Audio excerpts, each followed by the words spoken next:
Welcome to this Baja 4 worship service.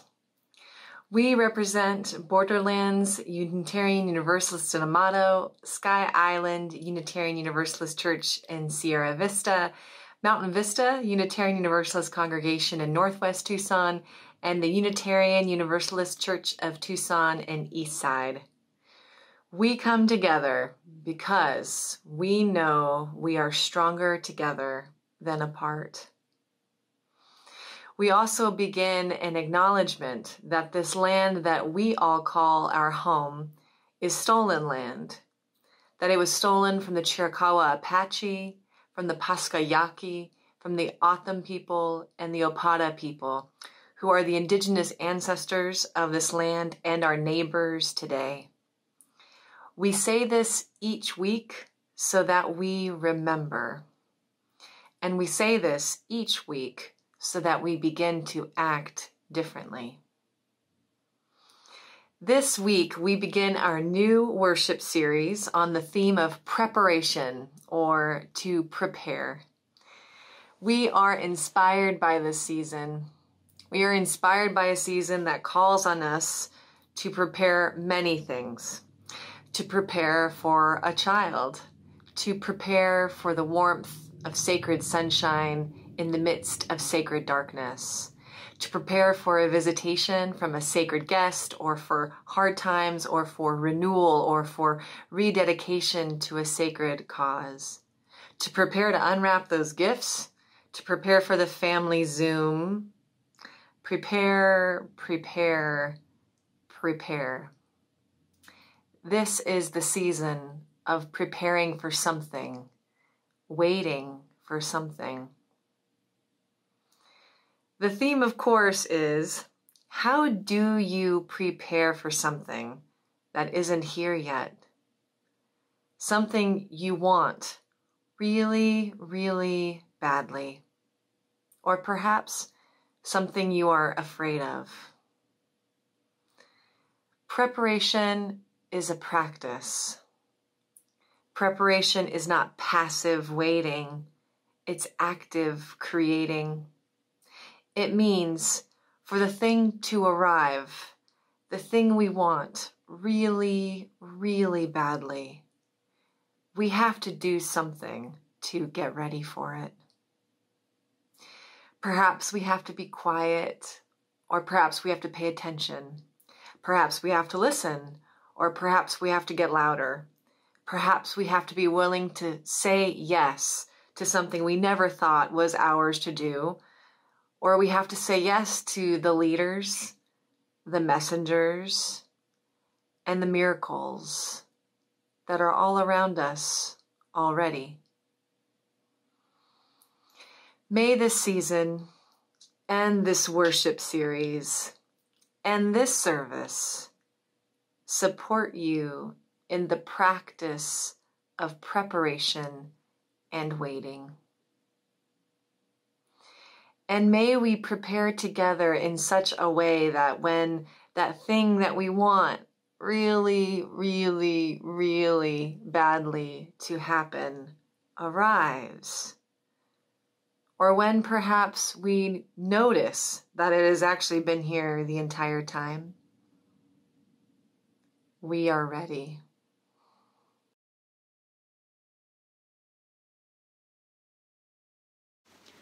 Advent is about traveling lightly. Advent is about opening our fists to find we can trust God with our vulnerability. Advent is about the new story being written in our lives. Advent is about God with us in the hardships in life. As I light our chalice, I invite you to notice a place in yourself or in your life where your fist is clenched or you are in resistance, and to invite the spark of the chalice to illuminate that place.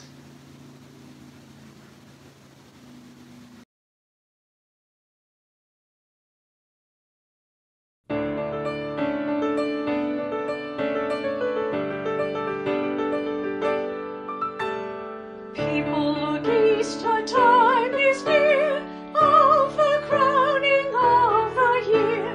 Make your house fair as you are able, trim the hearth and set the table.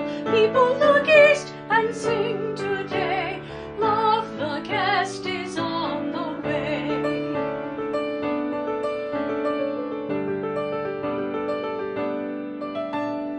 Furrows be glad though earth is bare, one more seed is planted there.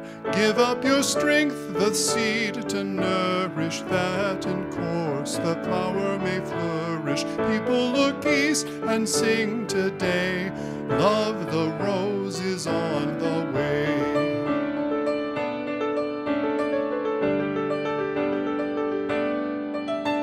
Stars keep the watch when night is dim, one more light the bowl shall brim, shining beyond the frosty weather, bright as sun and moon together. People look east and sing today, love the star is on the way.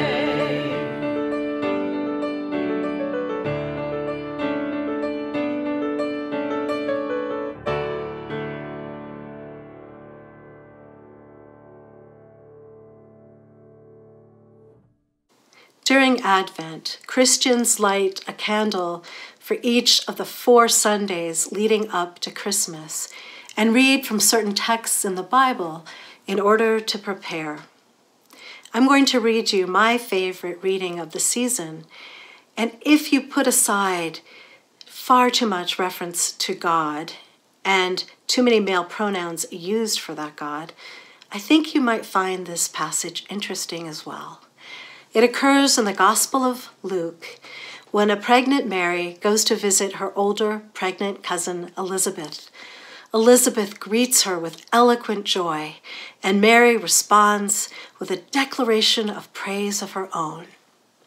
My soul magnifies the Lord, and my spirit rejoices in God my Savior, for he has looked with favor on the lowliness of his servant. Surely from now on, all generations will call me blessed, for the Mighty One has done great things for me, and holy is his name. And then Mary continues, almost like she's stamping her feet and chanting for joy. He has scattered the proud in the thoughts of their hearts. He has brought down the powerful from their thrones and lifted up the lowly.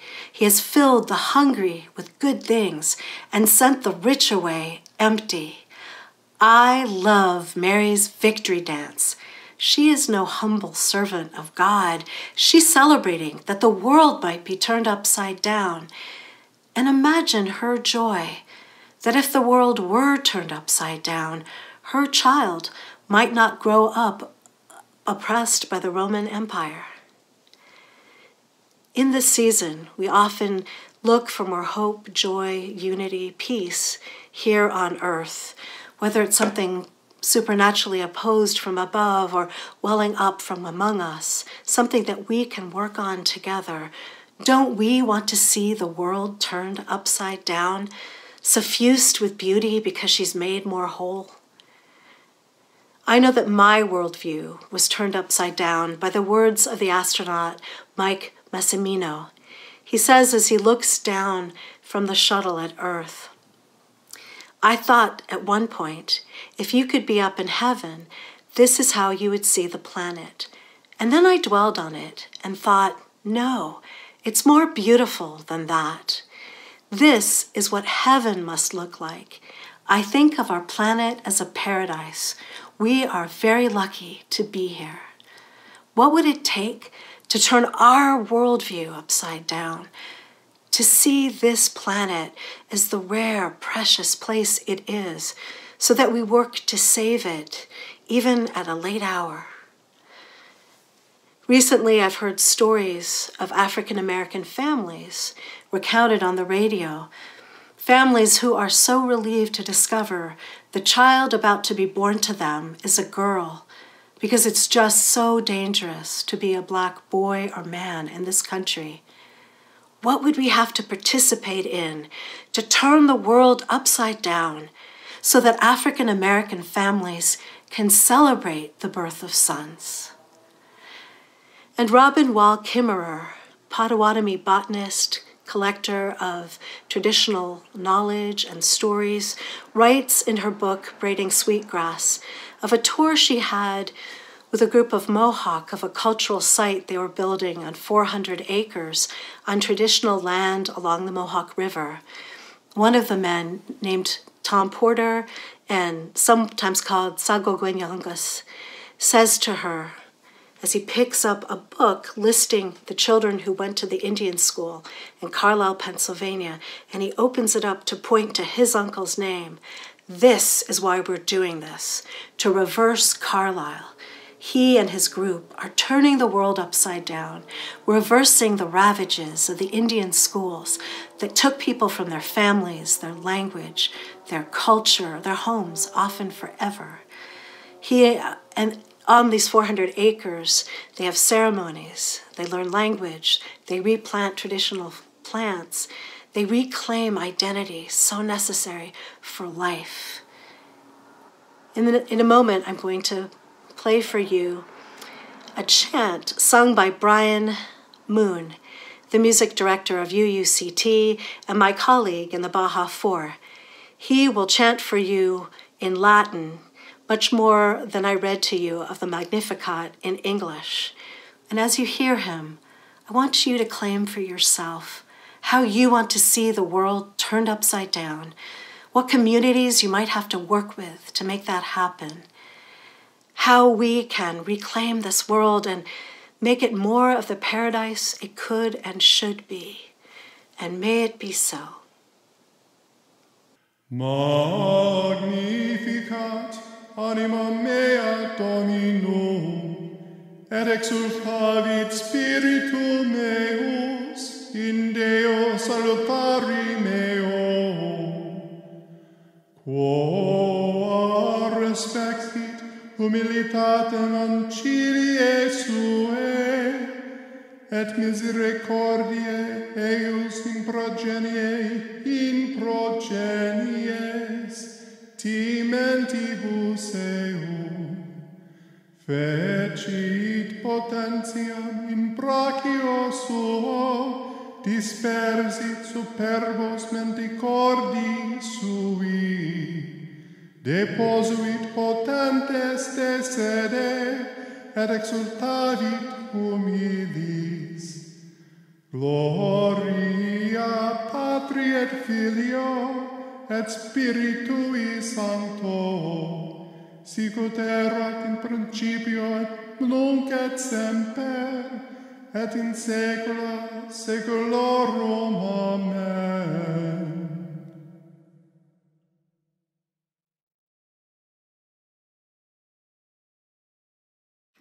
In this season, between holidays and holy days, when we are adjusting plans, reformatting traditions, and mourning the loss of gatherings with those we love, we, your ministers, want to take a moment each week to honor and hold space for the grief that is present in this peculiar and very particular season. To name, to honor, to create sacred space, to hold all of the grief we are feeling. The grief of isolation and loneliness.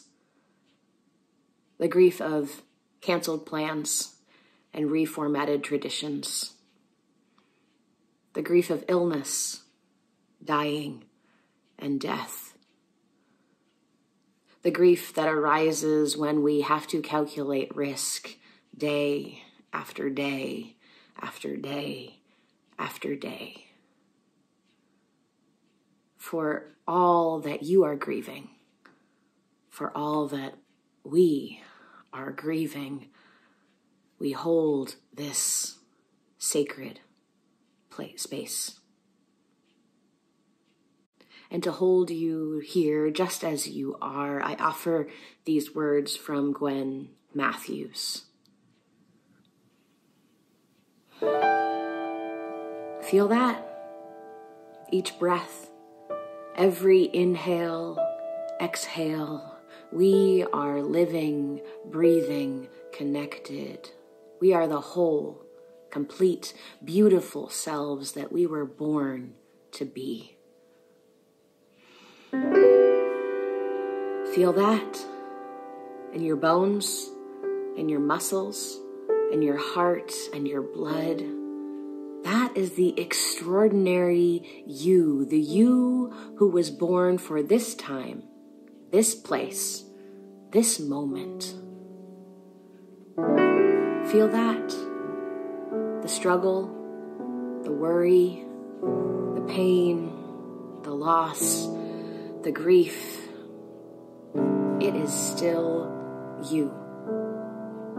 You are still whole, complete, beautiful, extraordinary. Feel that.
The Everything Seed by Carol Martinaco, illustrated by Joy Troyer. Have you ever watched a seed grow? Have you ever noticed how it begins so small, so still, so quiet, like a gift waiting to be opened? And how slowly it wakes up, begins to unfold, growing into something larger and larger and larger? Then you know that whatever comes from a seed usually ends up looking very little like the seed that it came from, which is also true of the very first seed. Once, long, long ago, way back before the beginning. So long ago there was no such thing as time, because there was no one there to count it.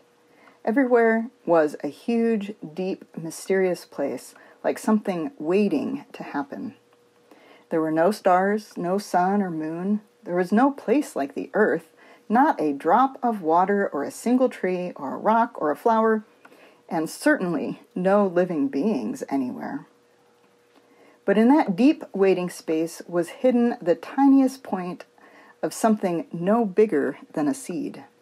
You might call it an everything seed, because that is what it became.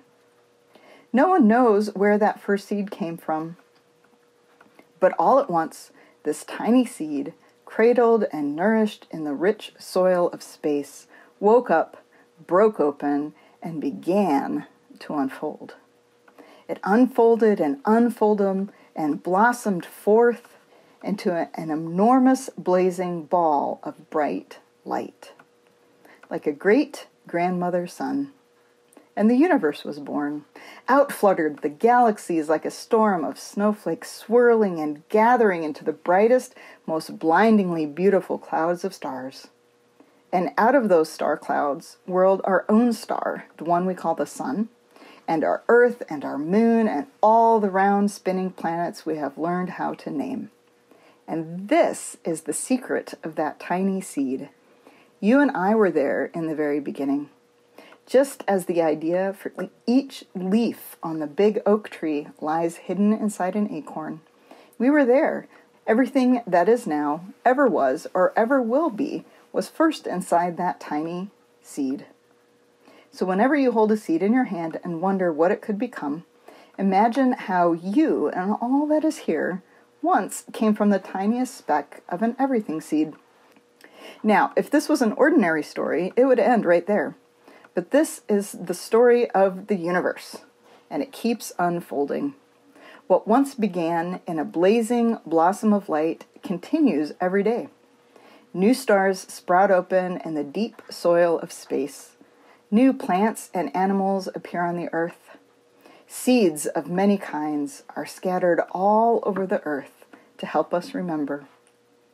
And new people are born every day with the spark of that first light still alive and burning deep inside, waiting, like the everything seed, to shine in ways that are yet to be known.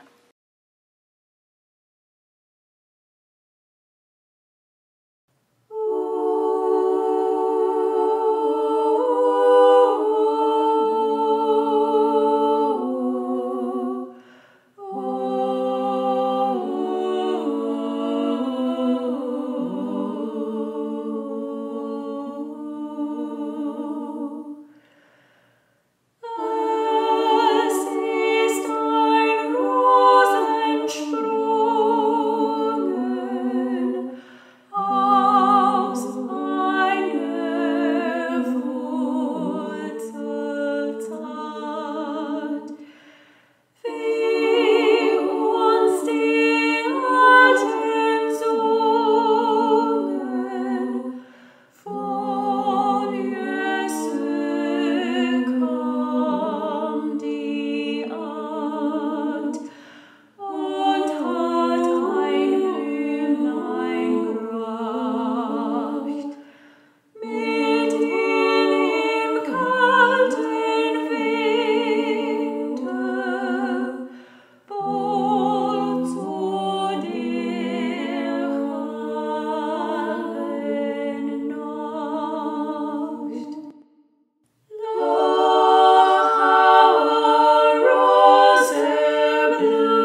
Our reading today comes from Reverend Quinn G. Caldwell, who is a United Church of Christ pastor. It's from All I Really Want, Readings for a Modern Christmas. There's waiting, and then there's waiting. Sometimes it's the, oh God, when will this pain end kind of waiting. Sometimes it's just annoying, like waiting for your turn at the restroom. Sometimes it's worse, like waiting out the period after a gnarly divorce. But there's another kind of waiting, too. A delicious and shivery kind. There's smelling the almost done pie in the oven. There's sitting in the theater listening to the opening theme of a movie you've been waiting a year to see. There's feeling the baby kick you in the bladder a week from your due date. There's lying in bed listening to your lover coming up the stairs. Advent, those weeks leading up to Christmas, is both kinds of waiting. On the one hand, it's about looking around at the state of the world, at the wars and the climate and the corporations and the seasonal allergies, and longing for God to end the wait and show up already. It's about choosing to see God's absence. On the other hand, it's about choosing to see God's almost presence. It's about looking at the state of the world, at the struggling school teachers and the rich philanthropists doing the right thing, at the babies being born and the love being made and the ancient stars shining bright as hope in the cold night sky. It's about looking around at all of this, reading the signs, and knowing that everything is about to change. Advent is about standing in the slop and calling, "How long, Lord?" But just as surely, it's about standing in the shining, shivering with delight, and singing, "Come, Lord, come."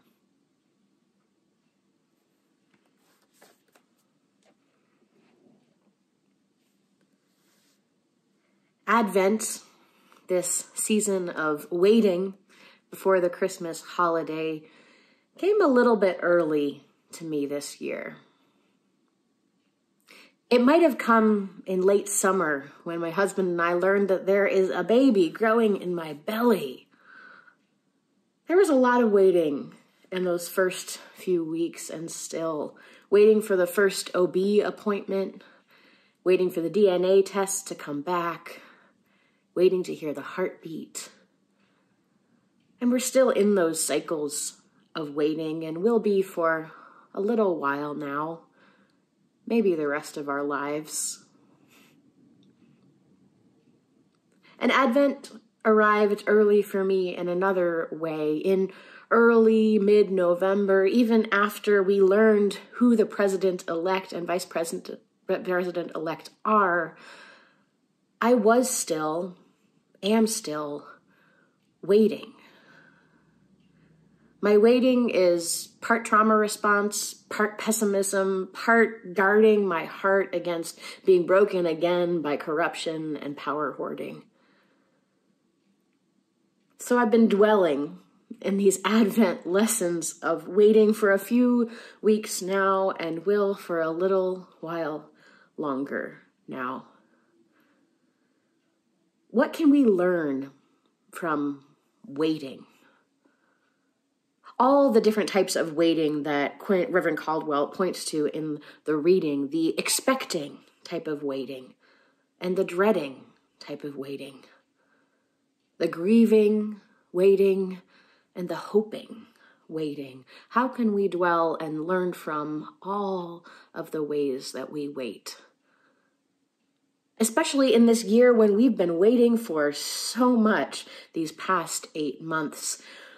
Waiting to stock up on paper goods and pantry essentials. Waiting to get that coveted grocery delivery time, or wait for the friend to have some time in their schedule to make a run for you. waiting to get sick, waiting for a test result, waiting for some semblance of normality, waiting for a routine to return to routine, waiting for a vaccine, waiting for a stronger governmental response, waiting just for this to be over already. Advent isn't always about waiting for a thing, but as Reverend Caldwell reminds us, it's about waiting for the signs that the thing will come.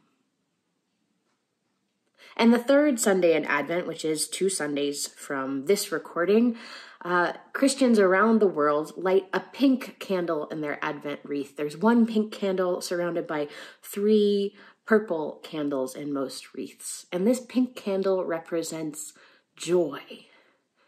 And many on this Sunday of Advent, many Christians read a passage from Luke, which is known more commonly as Mary's Magnificat, Mary's praise to God, the song she sings when she learns that she is going to give birth to Jesus, the Messiah, the embodiment of peace and love and hope and joy on earth. We heard that earlier. Dr. Brian Moon chanted it, and we heard some lovely words from Reverend Tina about that Magnificat and what it means. And to contextualize it just a little bit more, the song that Mary sings, that praise song to God, appreciating God's power in her life and in the world, it's not just her own song. It's her people's song. It's the song that emerges from these Jewish people who have been living in bondage and under oppression for decades and centuries, and maybe even millennia in some ways. It's not just her own song. It's a song of a people long oppressed, who have been waiting, who have been told that a Messiah is coming and waiting for that Messiah for years and many generations. And this song emerges because Mary knows that now is the time that the Messiah will come in the form of this baby that is growing in Mary's womb. The invitation in Mary's Magnificat is to take joy in the signs, as well as in the things that we put on that horizon that we look towards, to take joy in the ability of science to manufacture a vaccine at warp speed, to take joy that the Coop meter is slowly falling away from urgent, to take joy that we have ways of connecting with one another that can also keep all of us physically safe. And in the midst of this joy at the signs, we also need to remember that Advent is about the waiting. And there are things we can learn from waiting when we practice getting quiet and still. Because when we embrace those spiritual practices of waiting, of quietness and stillness, we are reminded that the signs of an end to this waiting are all around us. And if we can notice the signs, we can remember always that no matter how hard it gets, love, peace, hope, and joy will still come to our broken world.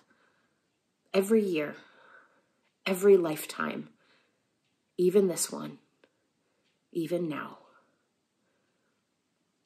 Because there are lowercase m messiahs in our midst. And if we can quiet ourselves enough, we can hear them more clearly, see them more fully, embrace them more boldly. Friends, may this Advent season bless you with these gifts of learning. May you learn to wait well. May the quietness and stillness that you practice help you grow more whole. And may you remember that the love and the hope and the peace and the joy that come to even the most broken world, they all hold you in their embrace too, today and every day. Blessed be, and amen.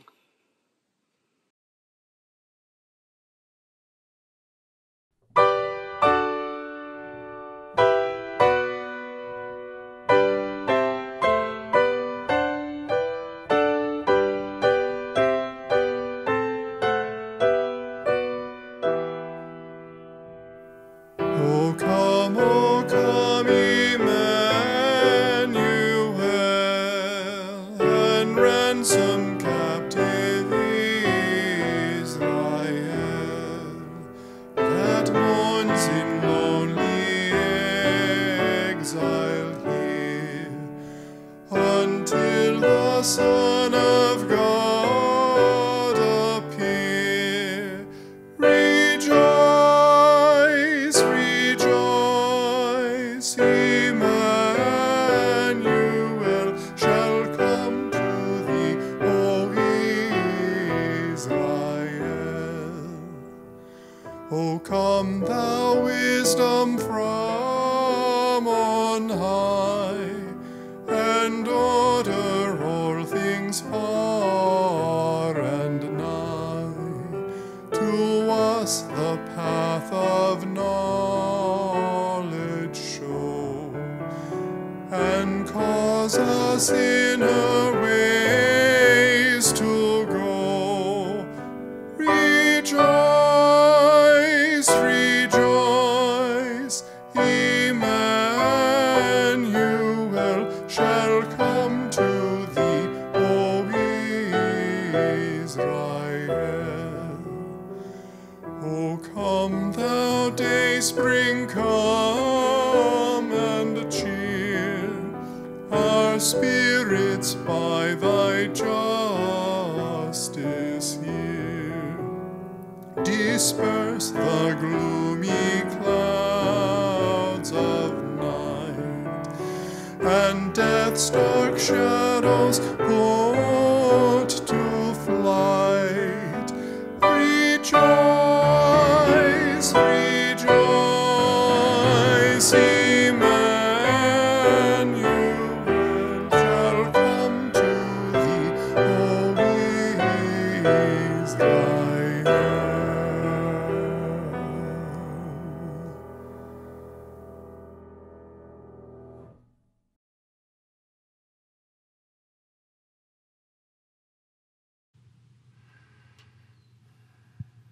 I remember Advent with great anticipation. Raised in the United Methodist Church, I recall the pageantry and the crafting and the candles of Advent.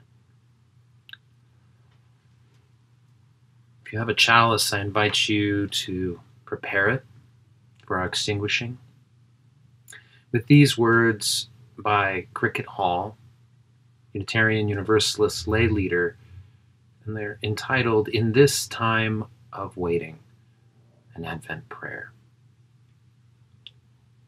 In this time of waiting, may we hold the world in our hearts. In this time of waiting, may we hold each other's hands. In this time of waiting, may we be thoughtful and introspective. In this time of waiting, may we delight in the darkness and all it teaches us. In this time of waiting, may we rekindle the fires of hope and love, joy, and peace within ourselves and our communities. In this time of waiting, may we become ready for the coming day.